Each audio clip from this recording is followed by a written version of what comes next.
Bonjour tout le monde, mon nom est Michael Drouin pour la compagnie Cinétique Ergo Solutions. Aujourd'hui, dans la suite des capsules sur l'utilisation des souris d'ordinateur, on va parler d'une souris qui s'appelle la Roller Mouse. Ce qui distingue la Roller Mouse d'une souris standard, c'est que premièrement, elle s'installe directement devant un clavier. Donc ça fait en sorte qu'on est placé dans un espace où on n'a pas à faire aucun mouvement au niveau des épaules pour pouvoir aller bouger la souris par exemple, parce que tout se passe directement devant nous. On peut voir que la caractéristique principale de cette souris, c'est le fait que le déplacement du curseur s'effectue avec un cylindre qui est situé dans le haut de la souris. Pour appuyer sur le bouton principal de la souris, vous n'avez qu'à appuyer sur le cylindre. Ce qui fait en sorte que pour bouger votre souris à l'écran, vous utilisez soit vos pouces ou le reste de vos doigts pour pouvoir activer la souris.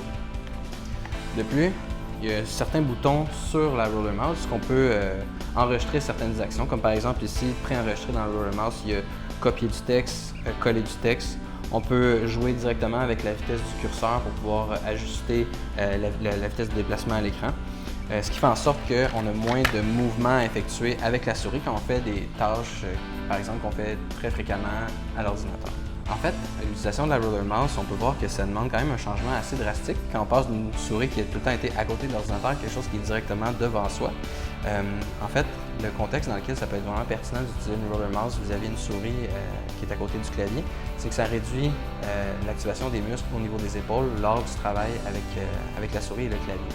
Donc, si vous avez une problématique à l'épaule, par exemple, ça peut être intéressant de regarder si l'utilisation de la souris, la façon dont la souris est positionnée sur le bureau pourrait être en cause, puis un changement vers une Roller Mouse pourrait être intéressant. En conclusion, l'utilisation d'une Roller Mouse en fait prend un certain temps d'adaptation.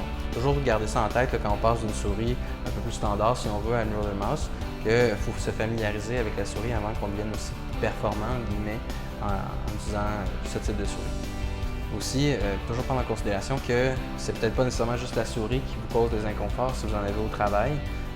Une évaluation complète de votre poste pourrait nous aider à éclaircir d'où peuvent provenir ces différentes problématiques.